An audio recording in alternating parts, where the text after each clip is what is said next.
Bismillah, alhamdulillah, wa salatu wa salamu ala rasulillah wa ala alihi wa sahbihi ajma'in, amma ba'd. Assalamu alaikum wa rahmatullahi wa barakatuh. Dear brothers and sisters, welcome to Ramadan Reminder Series Day 9 presented by Muslim Council of Hong Kong. Today, inshallah, I would like to remind myself and all of you of one particular aspect of our relationship with the Quran, which is the combination of the teachings in the Quran with our life experiences. Now, to explain what that means, let's first recall an incident that happened to the Sahaba. So after Prophet Muhammad ﷺ passed away, a lot of the believers couldn't accept the reality. Even Umar radiallahu anhu, he was very emotional, he was in denial, he couldn't believe that such a great man alayhi salatu wasalam could die. So he had his sword in his hand and he was shouting that no, he didn't die, and whoever says he is died is a hypocrite and I will kill him. That's how emotional he was. And his behavior also scared a lot of the other Sahaba, so the situation was in general pretty tense. And then when Abu Bakr radiallahu anhu heard about the news, he went directly to the house of the Prophet ﷺ and saw his body, kissed his body, and then he returned to where the believers were, and he saw the state of Umar. He tried to calm him down, but Umar wouldn't calm down. So he started giving this beautiful speech very calmly and very wisely.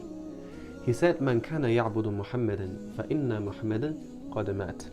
Whoever was worshipping Muhammad sallallahu alaihi wasallam, then indeed he is dead. وَمَنْ كَانَ يَعْبُدُ اللَّهَ فَإِنَّ اللَّهَ حَيٌّ لَا يَمُوتُ. He said, whoever was worshipping Allah, then know that Allah is alive and never dies. And then he recited an ayah from Surah Al Imran, where Allah subhanahu wa ta'ala said, وَمَا مُحَمَّدٌ إِلَّا الرَّسُولُ قَدْ خَلَتْ مِنْ قَبَلِهِ الرُّسُلُ. Muhammad is only a messenger. Before him, many messengers have passed away. أَفَإِن مَّاتَ أَوْ قُتِلَ انقَلَبْتُمْ عَلَى أَعْقَابِكُمْ. If he dies or is killed, would you turn back on your heels? وَمَن يَنْقَلِبَ عَلَى عَقِبَيْهِ فَلَن يَضُرَّ اللَّهَ شَيْئًا. Those who turn back will not harm Allah at all. وَسَيَجْزِي اللَّهُ الشَّاكِرِينَ. But Allah will reward the grateful.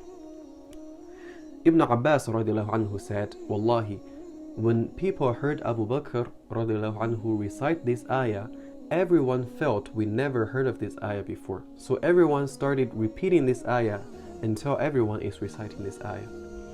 Ibn Musayyib said that Umar said, Wallahi, when I heard what Abu Bakr said, I collapsed on the ground.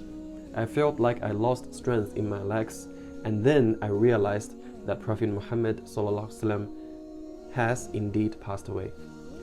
Ibn Abbas radiallahu anhu is called the Ummah's scholar. He's called Al-Bahr, the ocean, because of his vast knowledge, and he is an expert of the Quran. He knew this ayah before. And Umar was called Muhaddath, an inspired man. He is a very righteous worshipper. He used to pray long night prayers and recite Quran for long hours. Surely he knew this ayah before.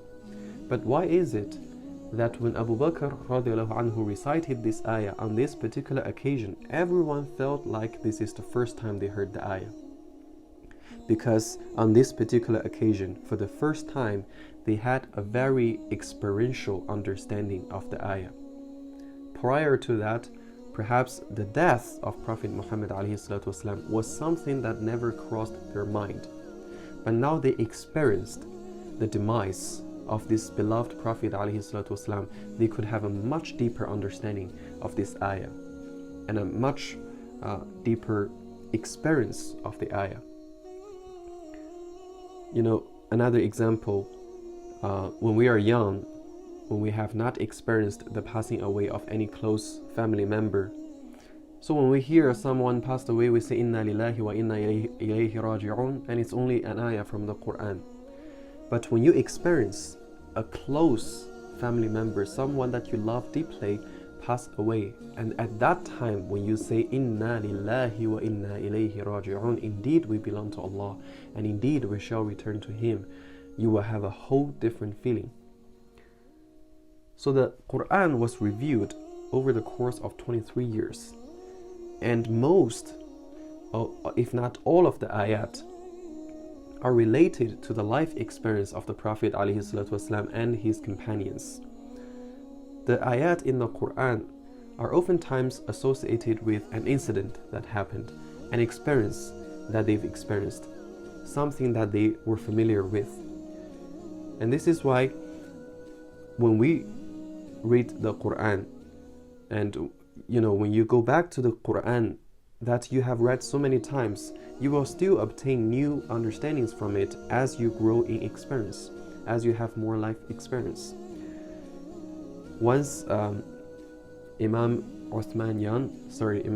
Nuruddin Yan in Hong Kong took a few of us, the young Muslims, to this beautiful mountaintop, and we prayed Fajr there. In this beautiful weather, we could feel the breeze, we could feel we could hear the sound of the ocean and the sound of the birds. The environment was very natural. And then the Imam recited, يُسَبِّحُ لَهُ السَّمَوَاتُ السَّبْعُ وَالْأَرْضُ وَمَنْ فِيهِنَّ وَإِن مِّن شَيْءٍ إِلَّا يُسَبِّحُ بِحَمْدِهِ وَلَكِنْ لَا تَفْقَهُونَ تَسْبِيحَهُمْ إِنَّهُ كَانَ حَلِيمًا غَفُورًا. He recited that the seven heavens and the earth and everything between them are declaring the perfection of Allah. They are all doing tasbih. There is nothing that doesn't declare the perfection of Allah. However, you don't understand their tasbih. Indeed, Allah is forbearing and forgiving. And when he recited that, at that particular place, at that particular time, when we could experience all of the natural things around us, it's again, just like Ibn Abbas said, it's as if we heard this ayah for the first time, because it's the first time we had a much deeper experience with the meaning of this ayah. So, much has been said about the recitation of the Quran, the memorization of the Quran, even the understanding of the Quran. But perhaps most of us have not worked so hard on the experience of the Quran, to relate our life experience to the words of the Quran, to go back to the ayat that we are familiar with new experience, and to review them and to see if we can derive any new meanings and new benefits from the ayat that we already know. So this is a reminder, and this is an advice for all of us. Don't ever think that an ayah I've already memorized is something that I don't need to go back to again, because you will definitely have new understandings of it as you experience more in your life. So inshallah, with that in mind, let's frequently go back to the Quran, let's frequently review the ayat even if we already know them, and let's frequently relate our life experience to the Quran so that we can have an elevated understanding, and so that we can become closer to the Quran and benefit much more from the Quran and become people of the Quran. And may Allah subhanahu wa ta'ala allow us to be renewed by the Quran over and over again, to be reformed by the Quran over and over again. And may Allah Azza wa Jal give us the wisdom and the insight to relate our life experience to the Quran. Allahumma ameen. Thank you so much for listening. Jazakumullahu khairan. Assalamu alaikum wa rahmatullahi wa barakatuh. The one, the one, the one.